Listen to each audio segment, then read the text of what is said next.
Hello guys, good morning to all of you. जैसे कि हम लोग प्रीवियस क्लास में देखे थे नेफ्रॉन के बारे में। नेफ्रॉन क्या था? किडनी का structural functional unit of kidney है।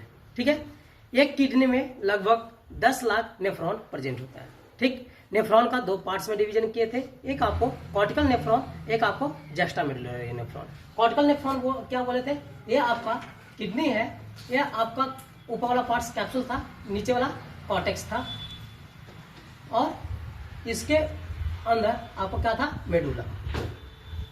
ठीक, कॉर्टिकल नेफ्रॉन उसको बोले थे कि जो आपका नेफ्रॉन का एरिया आपका कॉर्टेक्स तक कवर किया हो, उसको हम लोग कॉर्टिकल नेफ्रॉन बोल रहे थे।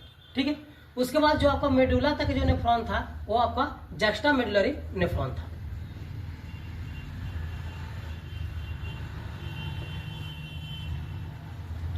ठीक है, आज हम लोग देखेंगे स्ट्रक्चर ऑफ नेफ्रॉन। नेफ्रॉन का स्ट्रक्चर क्या है वो हम लोग देखेंगे।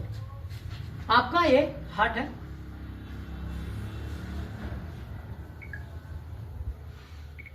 ठीक, हार्ट से आपका रीनल आर्टरी क्या ब्लड को लेकर आया। कौन सा? Renal artery. रीनल आर्टरी जब आपका हार्ट से ब्लड कहाँ किडनी के पास लेकर आया, आपका जो हार्ट से जो ये ब्लड लेकर आता है वो आपका 20 से 25% ब्लड आता है।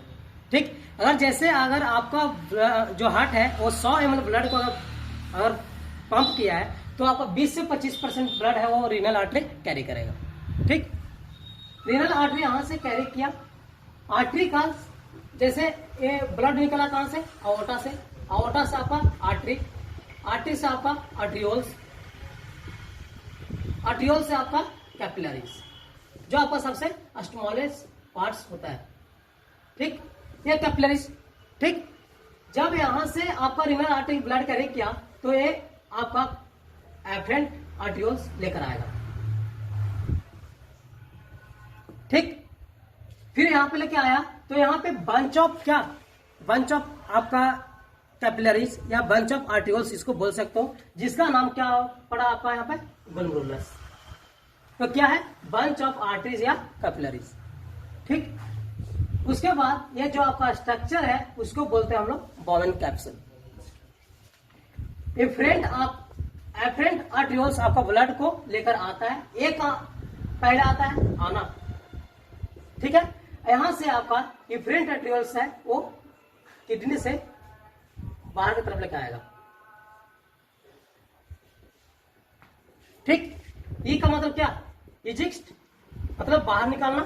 ठीक, तो एफरेंट है जो लेकर आया और इफरेंट है जो लेकर किडनी से गया। ठीक, उसके नीचे आपका एक कप लगा स्ट्रक्चर है जहां पे आपका ग्लोमेरुलस प्रेजेंट है, एक बंच ऑफ कैपिलरीज प्रेजेंट है, ये आपका क्या है?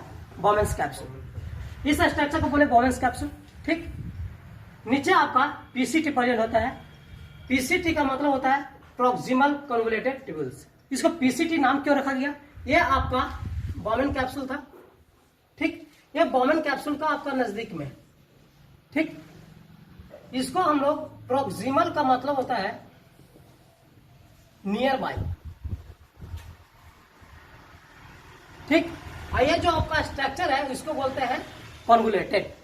ये आपका ट्यूब लगा स्ट्रक्चर है ना, इसीलिए इसको बोलते हैं प्रॉक्सिमल कन्वोल्यूटेड ट्यूब्यूल्स। वो आपका पीसीटी हुआ। फिर नीचे में आता है ये आपका स्ट्रक्चर क्या हुआ? Loop of Henle. Loop of Henle दो पार्ट्स में डिवाइड किया, जो नीचे है उसको असेंडिंग और जो ऊपर आया है वो जो नीचे है उसको डिसेंडिंग और जो ऊपर आया है उसको असेंडिंग। ठीक है, फिर वहां से आपका डीसीटी स्टार्ट होता है, जिसका नाम है डिजिटल कन्वोल्यूटेड ट्यूब्यूल्स। डिजिटल का मतलब होता है फार, मतलब दूर में। ठीक है, ये बॉवेन कैप्सूल से थोड़ा सा दूर है ना, इसीलिए इसको डीसीटी बोलते हैं, डिजिटल कन्वोल्यूटेड ट्यूब्यूल्स।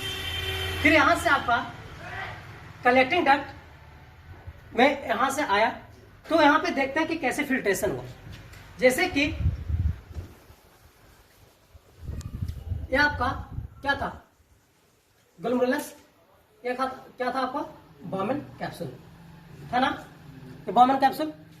ग्लोमेरुलस के नीचे एक मेम्ब्रेन प्रेजेंट होता है, उस मेम्ब्रेन का नाम क्या है? Basement membrane.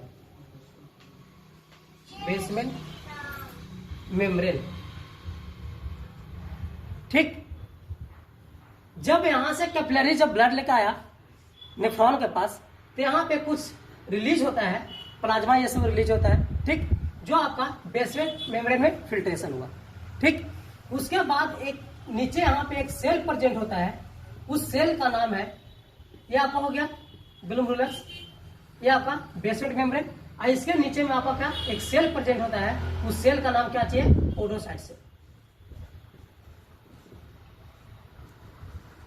जब यहां से प्लाज्मा पर रिलीज हुआ, ये कहाँ आया, बेसमेंट मेम्ब्रेन के पास, यहाँ पे कुछ फिल्ट्रेशन होगा, यहाँ पे फिल्ट्रेशन होने के बाद जो भी बचा हुआ पार्ट जो है वो आपका कहाँ पे आएगा, पोडोसाइट सेल के पास। पोडोसाइट के सेल के पास बीच में एक गैप प्रेजेंट होता है, उस गैप को बोलते हैं फिल्ट्रेशन, फिल्ट्रेशन स्लिट। यहां पे आपका जो भी प्लाज्मा में टॉक्सिक सब्सटेंस जो भी था वो फिल्टर होकर जो भी बचा था वो पोडोसाइट सेल वो फिल्टर करेगा, और उसके बाद कहा जाएगा बॉमेंस कैप्सूल में, और ऐसे ही पूरा ये ट्यूब्यूल्स को कवर करके कलेक्टिंग डक्ट से फिर वो बाहर की ओर निकलेगा।